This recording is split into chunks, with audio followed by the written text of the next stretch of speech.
বিদায় king Kane Williamson. আন্তর্জাতিক cricket থেকে অবসর উইলিয়ামসনের।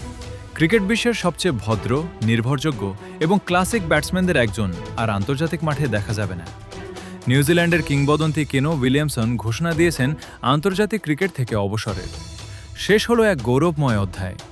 প্রিয় দর্শক, আন্তর্জাতিক ক্রিকেটকে বিদায় জানালেন নিউজিল্যান্ডের কিংবদন্তি ব্যাটার ও সাবেক অধিনায়ক কেন উইলিয়ামসন।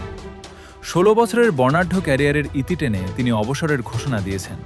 এই ঘোষণার মাধ্যমে শেষ হল নিউজিল্যান্ড ক্রিকেটের এক সোনালী যুগ।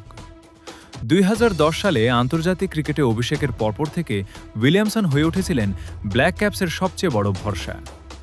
ক্যারিয়ারে তিনি ১৯,০০০-এরও বেশি আন্তর্জাতিক রান করেছেন এবং নিউজিল্যান্ডের সর্বকালের সর্বোচ্চ রান সংগ্রাহক হিসেবে বিদায় নিচ্ছেন। অধিনায়ক হিসেবেও ছিল তার অসাধারণ সাফল্য। তার নেতৃত্বেই নিউজিল্যান্ড ২০২১ সালে প্রথমবারের মতো বিশ্ব টেস্ট চ্যাম্পিয়নশিপ জয় করে। এছাড়া ২০১৯ বিশ্বকাপ ফাইনালে দলকে নেতৃত্ব দিয়ে বিশ্বজুড়ে প্রশংসা কুড়িয়েছিলেন তিনি। ক্রিকেট বিশেষজ্ঞদের মতে উইলিয়ামসনের বিদায় শুধু নিউজিল্যান্ডের জন্য নয়, পুরো ক্রিকেট বিশ্বের জন্যই এক বড় ক্ষতি। তবে আন্তর্জাতিক ক্রিকেট ছাড়লেও তিনি ফ্র্যাঞ্চাইজি ক্রিকেটে খেলা চালিয়ে যাবেন। বিদায়ে কেন উইলিয়ামসন। আপনার ব্যাটের সৌন্দর্য, নেতৃত্ব আর ভদ্রতার উদাহরণ ক্রিকেট প্রেমীরা বহুদিন মনে রাখবে।